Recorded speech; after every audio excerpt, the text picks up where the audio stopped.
Hello दोस्तों, CGPSC hand written notes के YouTube channel में आप सभी का स्वागत है। चलिएगा, हम लोग का जो पोस्टमार्टम मैराथन क्लास चल रहा था उससे क्लास को आगे बढ़ाते हुए आज हम लोग का ये 8वां क्लास होगा। ठीक है, तो आज हम लोग इसमें देखेंगे आपका सहायक शिक्षक 2019 में जो पेपर हुआ था बाल विकास का, उसका 30 क्वेश्चन को अभी करेंगे हम लोग इस क्लास में। ठीक है, ये क्लास लगातार आपका चलता है, तो देखते जाइएगा, एक के बाद एक बैक टू बैक आपको क्लास मिल रहा है। तो देखिए, किसी भी एग्ज़ाम की तैयारी के लिए सबसे पहले हम उसको पैटर्न को समझना पड़ता है। तो उसी भी चीज़ के लिए आज हम लोग क्या करेंगे, 2019 में जो शिक्षक भर्ती 14,480 पोस्ट, लगभग 580 पोस्ट, 14,580 पोस्ट जो हुआ था, उसमें जो सहायक शिक्षक के बाल विकास क्वेश्चन थे उसको देखेंगे। तो ये आप लोग के सभी एग्ज़ाम के लिए फ़ायदेमंद होगा, चाहे वो CTET हो, आगामी जो अभी पेपर आने वाला है, या आपका शिक्षक भर्ती हो, या आपका सहायक शिक्षक भर्ती हो, या आपका जो भी एग्ज़ाम होगा अभी वर्तमान में टीचिंग फील्ड से संबंधित सभी में ये आपके काम आएंगे। तो अंतिम तक बने रहिएगा। नीचे देखिए लाइव चैट का ऑप्शन है, उसको ऑन कर लीजिए, और नीचे देखिए शेयर का ऑप्शन, वहाँ जाकर एक बार लिंक को शेयर कर दीजिए अपने व्हाट्सअप स्टेटस में। फिर स्टार्ट करते हैं हम लोग क्वेश्चन। ठीक है, आज हम लोग देखेंगे 30 क्वेश्चन इसके बाल विकास के, लगातार क्वेश्चन देखेंगे। चलिएगा, जल्दी शेयर कीजिए, फिर स्टार्ट करते हैं। पहला क्वेश्चन स्क्रीन पे लग चुका है आपका, साथ ही साथ जो भी इससे संबंधित जानकारी भी रहेगा उसको भी देखते जाएंगे। तो पूरा देखिएगा, अंतिम तक देखिएगा, क्योंकि क्वेश्चन का लेवल समझिए कैसा आ रहा है। एग्जैक्ट क्वेश्चन का लेवल यहाँ से आपको पता चलेगा, और इसके बाद हमारा टेस्ट सीरीज से आपको कवर हो रहा है कि नहीं ये समझ में आ जाएगा आपको। और जो अभी तक रजिस्ट्रेशन नहीं करा लीजिएगा। चलिएगा, तो पहला क्वेश्चन लेते हैं, ऑन कर लीजिए लाइव चैट। देखिए, सबसे पहला क्वेश्चन आया था 2019 का, देख रहे हैं हम लोग ना। शारीरिक विकास का क्षेत्र क्या होता है? स्नायु मंडल, स्मृति, अभिप्रेरणा, समायोजन। जो शरीर का विकास, शारीरिक विकास मतलब आप लोग क्या समझते हो? ऊंचाई का बढ़ना, ठीक है, हमारे शरीर के जो अवयव है, अंग है, उसका बढ़ना, जो आंतरिक अंग है उसका भी बढ़ना। ठीक है, ये आंतरिक अंग जो बढ़ता है उसी को हम लोग क्या बोलते हैं, आपका स्नायु मंडल। तो जो आंतरिक अंग है उसमें होने वाला परिवर्तन, हमारे शरीर में जो भी परिवर्तन है, सब शारीरिक विकास कहलाता है। ठीक है, तो शारीरिक विकास के अंदर क्या आता है? स्नायु मंडल आता है। इसका सही आंसर हो जाएगा ऑप्शन नंबर ए। ठीक है, ये तो आपका मेमोरी हो गया, अभी प्रेरणा हो गया, जो किसी को प्रेरित करते हैं। समायोजन, जब हम लोग समाज के साथ या किसी के साथ समायोजित करते हैं। ठीक है, तो इसका सही आंसर हो जाएगा पहला क्वेश्चन का ऑप्शन नंबर ए, स्नायु मंडल। ठीक है, चलेगा, सेकेंड क्वेश्चन के आगे बढ़ते हैं। सेकेंड क्वेश्चन आपके स्क्रीन पे दिखाई दे रहा है। सेकेंड क्वेश्चन है, प्रथम मनोविज्ञान प्रयोगशाला की स्थापना किसने की थी? तो हमको क्या पढ़ना है, मनोविज्ञान प्रयोगशाला, तो इसकी स्थापना किसने की थी?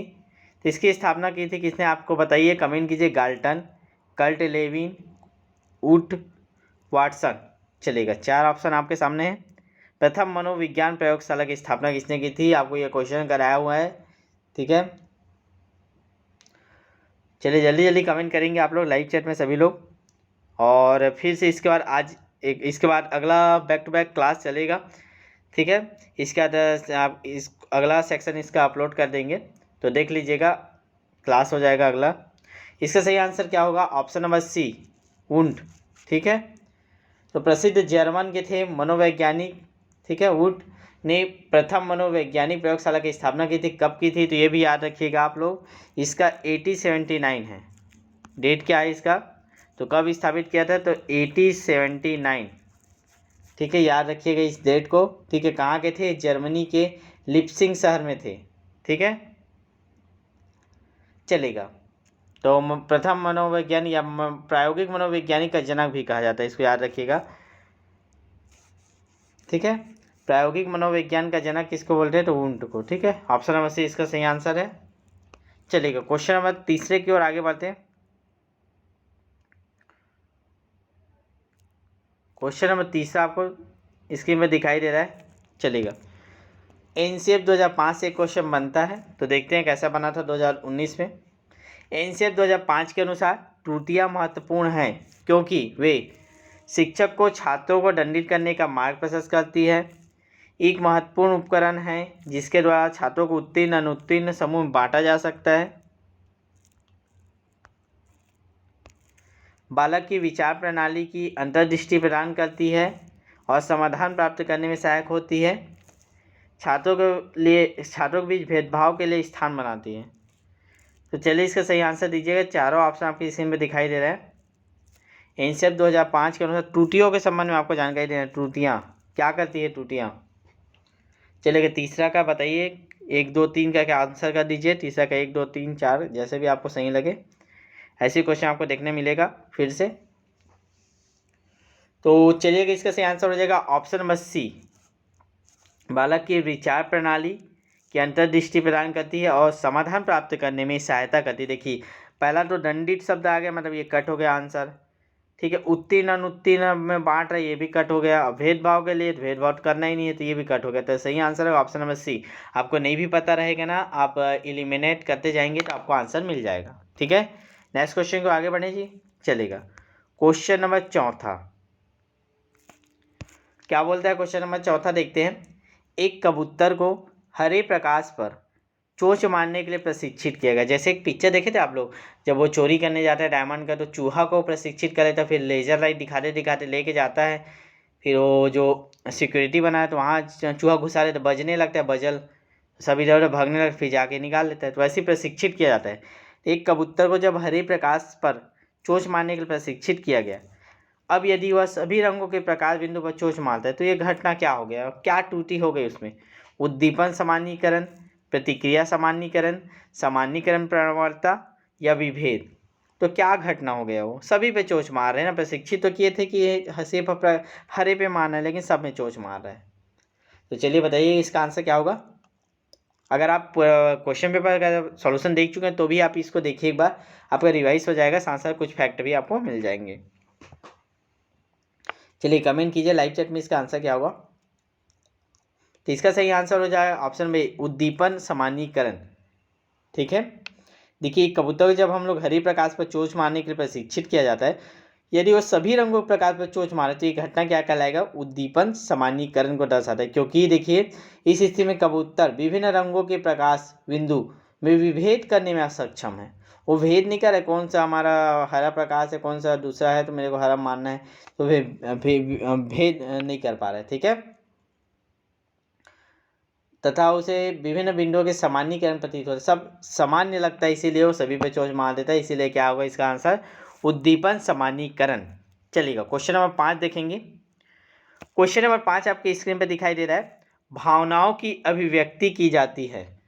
तो आपको बताना है भावनाओं की अभिव्यक्ति कब की जाती है या कैसे की जाती है, बताना है आपको। भावनाओं की अभिव्यक्ति की जाती कैसे, भाषा के द्वारा, हाव भाव के द्वारा, चेहरे की अभिव्यक्ति द्वारा या उपरोक्त सभी के द्वारा। जब आप किसी सामने वाले को अपनी भाव अपनी फीलिंग को बताना चाहते हो, कुछ बोलते हो उनके सामने, तो कैसे बताते हो, भाषा के द्वारा बोल के ही बताते हो कि हाव भाव से भी पता चल जाता है, या चेहरे की भाव अभिव्यक्ति से, या उपरोक्त सभी से। चलिए कमेंट कीजिए जल्दी से, फास्ट करेंगे। तो इसका सही आंसर हो जाएगा ऑप्शन नंबर डी, उपरोक्त सभी, ठीक है। चलिएगा नेक्स्ट क्वेश्चन देखेंगे। क्वेश्चन नंबर 6, बधिर बालकों द्वारा सीखे जाने वाली मानव दृश्य संकेत, जो मानव दृश्य सांकेतिक भाषा होता है, जो बधिर बालक है जो बोल नहीं पाते ना, तो बधिर बालक द्वारा सीखे जाने मानव दृश्य सांकेतिक भाषा की अनेक विशेषताएं समानता रखती है। दृश्य मुखर भाषा, उद्दीपक मुखर भाषा, श्रवण मुखर भाषा, स्थानीय मुखर भाषा। बधिर बधिर है, ठीक है, सुन नहीं पा रहा है, मुख बधिर रहता है जो बोल नहीं पाता, ये खाली बधिर में सुन नहीं पा रहा है, तो स्वाभाविक बात है सुन नहीं पा रहा, देख के ही सीखेगा। तो देखने के कैसे सीखेगा वो, बताइएगा। छठवा का आंसर कीजिए। तो स्वाभाविक बात है देख के ही सीखेगा, क्योंकि वो सुन तो सकते हैं। तो दृश्य मुखर भाषा, ठीक है। तो इसका सही आंसर हो जाए option number A. Question number 7 पे आगे बढ़ते हैं। क्वेश्चन नंबर 7 आया था आपके 2019 के शिक्षक भर्ती में, दूसरों से संपर्क बनाए रखने हेतु आवश्यक अभिप्रेरणा क्या कहलाती है, निर्भरता, आत्ममुखलता, प्रभुत्व या समूह प्रियता। चलिएगा इसका आंसर कमेंट करिए जल्दी से। दूसरे से संपर्क बनाए रखने हेतु आवश्यक अभिप्रेरणा या अभिप्रेरक। तो इसका सही आंसर क्या हो जाएगा 7वां का। तो इसका सही आंसर हो जाएगा ऑप्शन नंबर डी, समूह प्रियता। आपको समूह प्रियता होना चाहिए, तभी आप दूसरों के साथ अच्छे से संपर्क बनाए रखने का अभिप्रेरित करेगा। चलिए क्वेश्चन नंबर 8वां करेंगे।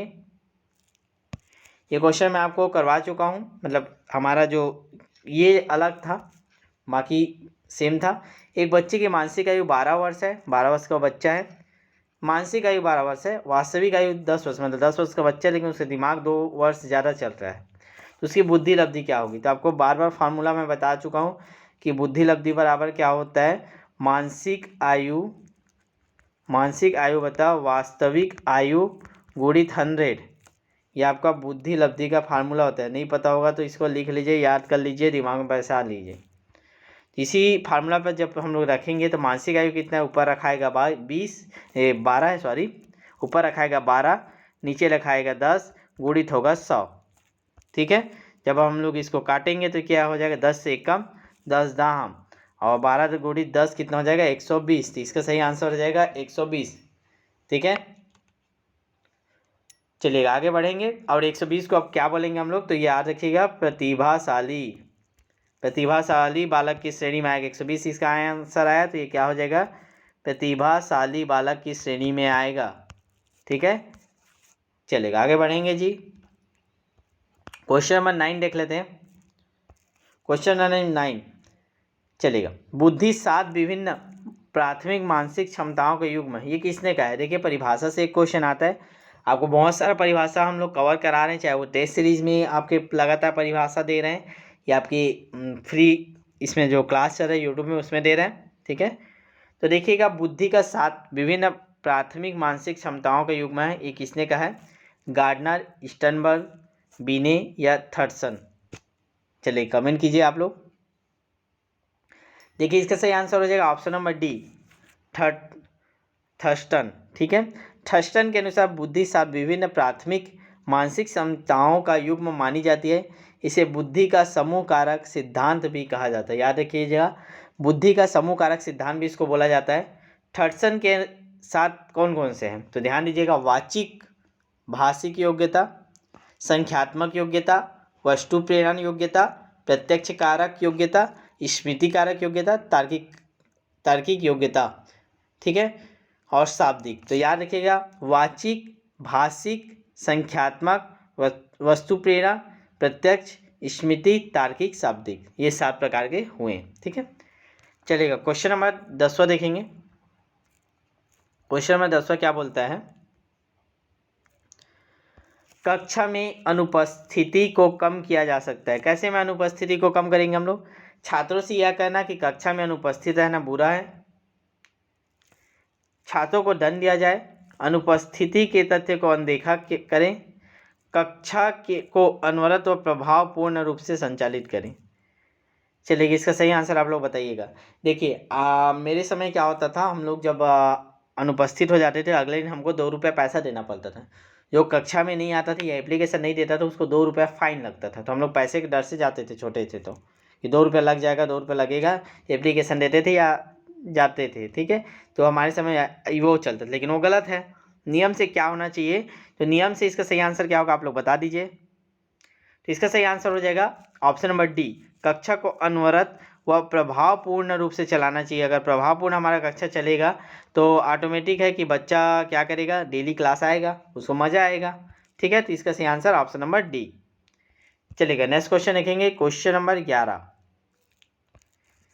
क्वेश्चन नंबर 11 बोलता है, अंतिम तक बने रहिएगा आप लोग। ठीक है, जिन प्रक्रिया से व्यक्ति मानव के लिए परस्पर निर्भर होकर व्यवहार करना सीखता है, मानव के लिए व्यवहार करना सीखता है, उसको क्या बोलते हैं, सामाजिकरण, भाषा विकास, व्यक्तित्व मूल्य, सामाजिक परिपक्वता। तो स्वाभाविक से बात है, जब बच्चा थोड़ा सा छोटा रहता है, फिर बाल्यावस्था में आता है, फिर वो समाज के साथ क्या करना लगता है, परस्पर बात करने लगता है, उनके साथ मिलजुल कर रहने लगता है, तो उसी को क्या बोलते हैं बोल रहे हैं। तो स्वाभाविक सी बात है, आपको देखते ही समझ में आएगा। समय वेस्ट मत कीजिए, जल्दी से कमेंट कर दीजिए क्या होगा। इसका सही आंसर क्या हो जाएगा, 11वां का सही आंसर ऑप्शन में, सामाजिकरण की जो प्रक्रिया होती है बस वही प्रक्रिया है। ठीक है, जो मानव के लिए परस्पर निर्भर होकर व्यवहार करना सिखाता है। क्वेश्चन नंबर 12 के आगे बढ़ते हैं। क्वेश्चन नंबर 12 आपके स्क्रीन पर देखिएगा, चलिएगा। तो क्वेश्चन नंबर 11 आपके स्क्रीन पर दिखाई दे रहा है। चलिए पढ़ते हैं क्या बोलता है क्वेश्चन, समझते हैं इसको। किशोर अवस्था में चरित्र निर्माण से जो अवस्था संबंधित है वह निम्न में से कौन सा है? तो किशोरावस्था में जो हमारे चरित्र निर्माण होता है वो इनमें से कौन से अवस्था के अंतर्गत आता है? परंपराओं को धारणा करने की अवस्था बोलते हैं, मतलब और बताना आपको किशोरावस्था को और किस नाम से जानते हैं। आधारहीन आत्मचेतना की अवस्था बोलते हैं, मतलब आधार ही नहीं रहता, बस आत्मचेतना चिंता करते रहते ये करना वो करना है करके। आधार युक्त आत्मचेतना की समझदारी रहता है कि इसलिए ये करना है करके, या स्व केंद्रित अवस्था। तो बताइए किशोरा जो अवस्था होता है किशोरावस्था, उसको और किस नाम से जानते हैं? किशोरावस्था को चरित्र निर्माण की अवस्था भी कहते हैं, याद रखिएगा। चलिए कमेंट कीजिए आप लोग लाइव चैट में, इसका आंसर क्या होगा? तो इसका सही आंसर हो जाएगा ऑप्शन नंबर बी, आधारहीन रहता है। हमको कुछ समझ में नहीं आता, बस सोचते जाते हैं ये कर लेंगे, लेकिन कोई बेसिक आधार नहीं रहता। ठीक है, तो इसका सही आंसर हो जाएगा ऑप्शन नंबर बी, आधारहीन आत्मचेतना की अवस्था। ठीक है, चलेगा आगे क्वेश्चन देखें। क्वेश्चन नंबर 13, क्वेश्चन नंबर 13 क्या बोलता है? शैक्षिक समरूपता है क्या है? मौलिक अधिकार, एक प्रथागत अधिकार, एक कानूनी अधिकार और एक नीति निर्देशक सिद्धांत। तो शैक्षणिक समरूपता ये क्या है? सुने हो आप लोग शैक्षणिक समरूपता के बारे में? चलिए बताइए। क्वेश्चन नंबर 13, तो देखिए 2002 में 86 संविधान संशोधन हुआ था, पता है ना। 6 से 14 वर्ष के बच्चों को निःशुल्क अनिवार्य शिक्षा दिया जाना है बोल के 21A जोड़ा गया था। ठीक है, उसी में जो 11वां मूल कर्तव्य भी बनाया गया था। ये सब बातें आपको याद रखना पड़ेगा।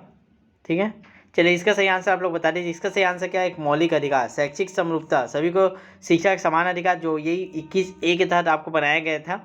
ठीक है, मौलिक अधिकारों में जोड़ा गया था। मौलिक अधिकार कितने से कितना होता है? 12 से 35।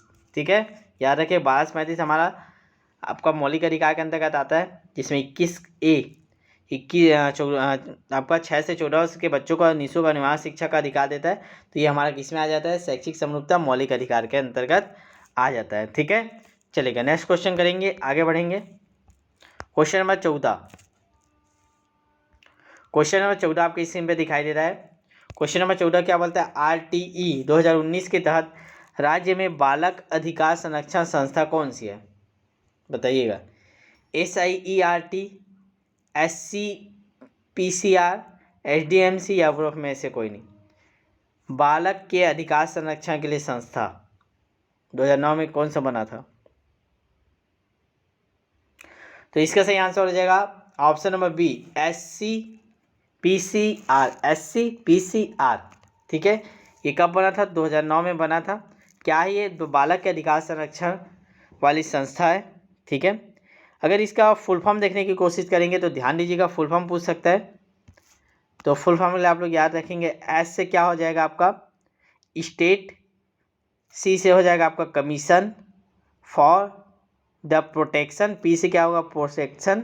ठीक है, प्रोटेक्शन, सी से चाइल्ड और आर से राइट एक्ट 2005 में ये आया था। ठीक है, 2009 में इसके तहत इसको किया गया था। State commission for protection of child right. ठीक है, तो इसका फुल फॉर्म भी याद रखिएगा, और जो बालक अधिकार संरक्षण वाली संस्था कौन है तो ये भी याद रखिएगा। ठीक है, चलेगा आगे बढ़े। क्वेश्चन नंबर 15 आपकी स्क्रीन पे दिखाई दे रहा होगा। क्वेश्चन नंबर 15 क्या बोलता है?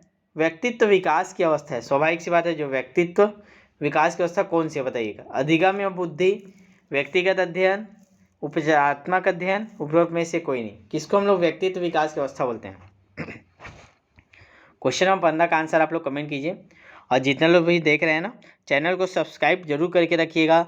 चाहे जो भी क्लासेस आपको लगातार हम लोग मैराथन क्लास आपको बैक टू बैक दे रहे हैं, तो आपको अंतिम तक मिलते रहें और आपके एग्ज़ाम में बहुत हेल्प हो सके। ठीक है, और जिन लोग भी अभी तक रजिस्ट्रेशन नहीं कराए हैं, बार बार मैं बोल रहा हूँ रजिस्ट्रेशन करवा लीजिए। केवल 499 रुपीज़ फीस है आपका वर्ग 3 का, और 699 वर्ग 2 का। ठीक है, प्रयोगशाला का भी अभी भी ऑफर चल, केवल 299 में प्रयोगशाला का भी कर लीजिए, आपको बेनिफिट भी मिलेगा। तो इस चीज़ को ध्यान रखिए, बार बार बोल रहा हूँ, रजिस्ट्रेशन जरूर करवाइए, टेस्ट सीरीज से सारे क्वेश्चन आपको कवर होंगे।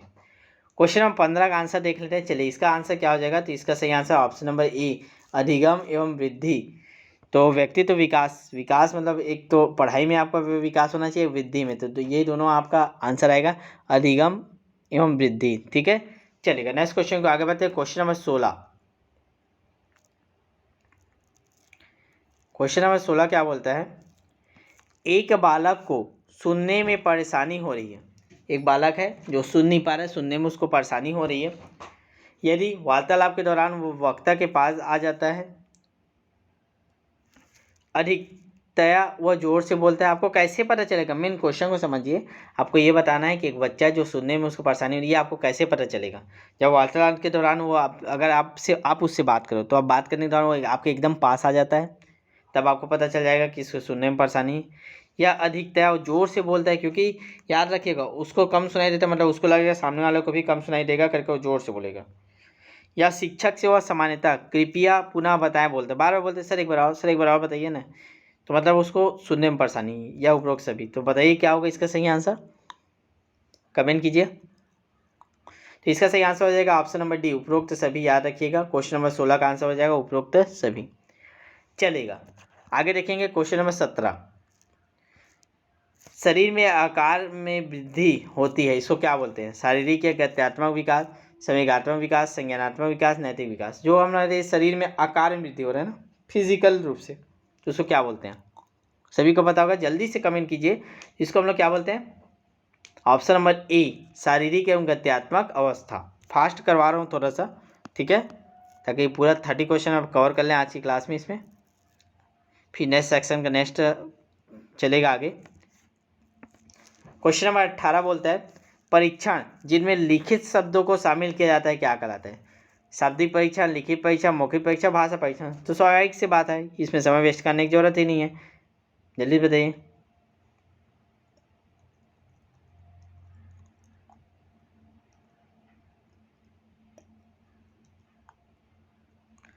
तो इसका सही आंसर हो जाएगा ऑप्शन नंबर बी, लिखित परीक्षण, जिसमें केवल लिखित शब्दों को शामिल किया जाता है। ठीक है, मौखिक परीक्षा में क्या होगा? जो मौखिक शब्दों को शामिल किया जाएगा मौखिक परीक्षा रहेगा। चलेगा, आगे देखें। Question number 9। व्यक्तिगत शिक्षार्थी एक दूसरे से खाली स्थान में भिन्न होते हैं। जो व्यक्तिगत शिक्षार्थी एक दूसरे से, मतलब आपके जो सहपाठी हैं, तो आपके दोनों लोग पढ़ते हैं एक स्कूल में, उसका नंबर आता है 50 नंबर, आपका नंबर आता है 60 नंबर, दोनों में क्यों अंतर आ रहा है? क्या ऐसा दोनों में अंतर है, वही बताना है आपको। तो वृद्धि और विकास के सिद्धांत, विकास की दर, विकास का क्रम, विकास की सामान्य क्षमता, तो किस कारण अब से अलग है बताइए। तो इसका सही आंसर क्या हो जाएगा? आप लोग कमेंट कीजिए ना, और आप लोग शेयर किया करिए क्लास को। इससे पहले वाला जो सेक्शन हुआ था हिंदी का, बिल्कुल भी शेयर नहीं किया आप लोग। आप लोग शेयर कीजिए, तब ज़्यादा से ज़्यादा क्लासेस मिलेंगे, दिन में कई क्लासेस आपको मिलेंगे। चलिए, इसका सही आंसर हो जाएगा ऑप्शन नंबर बी, विकास की दर। क्योंकि शरीर,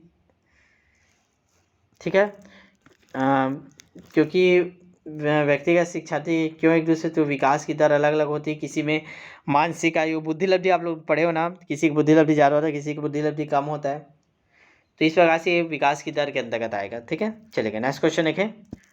क्वेश्चन नंबर 20। बालक का विकास इसका परिणाम है, किसका परिणाम है? वंशानुक्रम, वातावरण की अंतःक्रिया या आर्थिक कारकों का। किसके कारण बालक का विकास होता है या परिणाम है, बताइए। चलिए, इसका सही आंसर हो जाएगा ऑप्शन नंबर सी। देखिए, वंशानुक्रम भी प्रभावित करता है विकास को, वातावरण की अंतःक्रिया दोनों प्रभावित करते हैं। इसका सबसे बेस्ट आंसर हो जाएगा ऑप्शन नंबर सी। यही व्यापम जो लिया वही आंसर आप भी आपको बता रहे हैं, ठीक है, तो ध्यान दीजिएगा। इसका सही आंसर क्या हो जाएगा? ऑप्शन नंबर सी, वंशानुक्रम और वातावरण के साथ अंतःक्रिया जो करते हैं, ये दोनों आपके विकास को प्रभावित करते हैं। चलिए, क्वेश्चन नंबर 21 देखेंगे। किस मनोवैज्ञानिक के अनुसार विकास एक सतत और धीमी प्रक्रिया है? फिर से आपको परिभाषा वाले क्वेश्चन आ गए। इसमें आपको बताना है कि किस मनोवैज्ञानिक के आधार पर विकास एक सतत तथा धीमी प्रक्रिया है। ठीक है, चलिए कमेंट कीजिए आप लोग।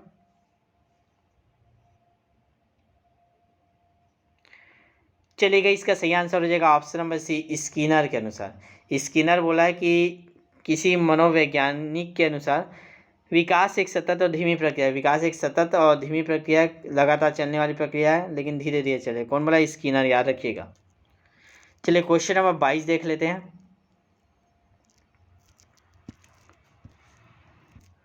क्वेश्चन नंबर 22 देखेंगे, किसी विषय के शिक्षण के संदर्भ में एक इकाई का अर्थ क्या होता है। इकाई जो हम लोग पढ़ते हैं या पढ़ाते हैं उसका अर्थ क्या होता है।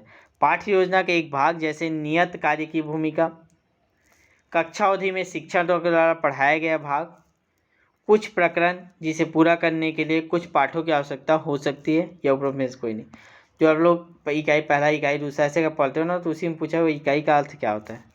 तो क्या होगा इसका सही आंसर। इसका सही आंसर ऑप्शन नंबर बी, कक्षा अवधि में शिक्षण द्वारा पढ़ाया गया भाग। जो शिक्षण की प्रक्रिया में जो चीज़ पढ़ा रहे हैं वो आपकी इकाई के अंतर्गत आता है। एक इकाई दो इकाई बटा रहता है ना, इसका सही आंसर हो जाएगा ऑप्शन नंबर बी। ठीक है, चलिए क्वेश्चन नंबर 23 देखेंगे। बस 7 क्वेश्चन और फिर छुट्टी आपका, नेक्स्ट सेशन स्टार्ट करेंगे। बाल्यावस्था होती है 5 वर्ष तक, 12 वर्ष तक, 21 वर्ष तक, कोई भी नहीं। बताइए बाल्यावस्था कब होता है। कई बार आपको क्वेश्चन में प्रैक्टिस करवाया हूँ मैं। तो इसका सही आंसर क्या हो जाएगा, सभी पता है आपका ऑप्शन हो जाएगा बी, 12 वर्ष तक। देखिए 5 से 12 तक रहता है, इसलिए 5 को तो मत लगाइएगा, ठीक है, गलत हो जाएगा। 5 से 12 वर्ष तक, तो तक वाला आंसर लेना है, तक 12 वर्ष तक। ठीक है, तो इसका सही answer option number B. Question number 24 देखते हैं।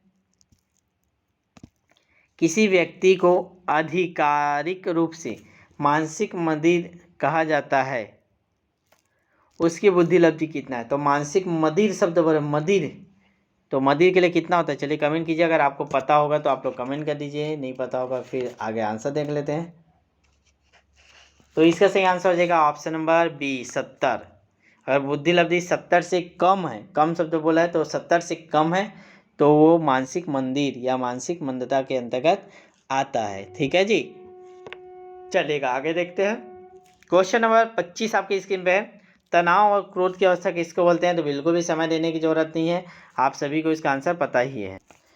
चलिए इसका सही आंसर हो जाएगा, बताइए तनाव और क्रोध की अवस्था किसको बोलते हैं। तो किशोरावस्था को बोलते हैं, ऑप्शन नंबर सी। ठीक है, चलेगा। क्वेश्चन नंबर 26, परिपक्वता का संबंध है विकास से, बुद्धि से, सृजनात्मकता से, रुचि से।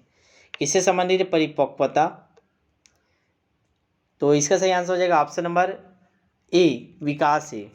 ठीक है, परिपक्वता का संबंध विकास से है। ठीक है, क्वेश्चन नंबर 27 देखेंगे। क्वेश्चन नंबर 27 है, अधिगम के 3 प्रारंभिक नियम, अभ्यास के नियम, प्रभाव के नियम, तत्परता का नियम किसने दिया है। तो सबको पता है, समय वेस्ट नहीं करते। इसका सही आंसर हो जाएगा option number C, Edward Thorndike. ठीक है, क्वेश्चन नंबर 28 लेते हैं। लॉरेंस कोहलबर्ग विकास के क्षेत्र में शोध के लिए जाने जाते हैं। क्या शोध के लिए। संज्ञानात्मक, शारीरिक, भावनात्मक, नैतिक। फास्ट करेंगे, इसका सही आंसर क्या हो जाएगा, ऑप्शन नंबर बी, नैतिक। तो कोहलबर्ग के इसके लिए जाने जाते हैं नैतिक विकास के लिए, याद रखिएगा। क्वेश्चन नंबर 29 आज का सेकेंड लास्ट क्वेश्चन, इसके बाद अगला सेशन अगला विषय चलेगा। किशोरों का संवेग के नियंत्रण का सबसे अच्छा उपाय क्या है। युक्तिकरण, प्रक्षेपण, शोधन या दमन। सबसे अच्छा उपाय पूछे हम लोग, तो इसका सही आंसर हो जाएगा संवेग को नियंत्रित करने का सबसे अच्छा उपाय किसको मानते हैं, प्रक्षेपण को, ऑप्शन नंबर बी। ठीक है, चलेगा। क्वेश्चन नंबर 30 आज का अंतिम क्वेश्चन देखेंगे।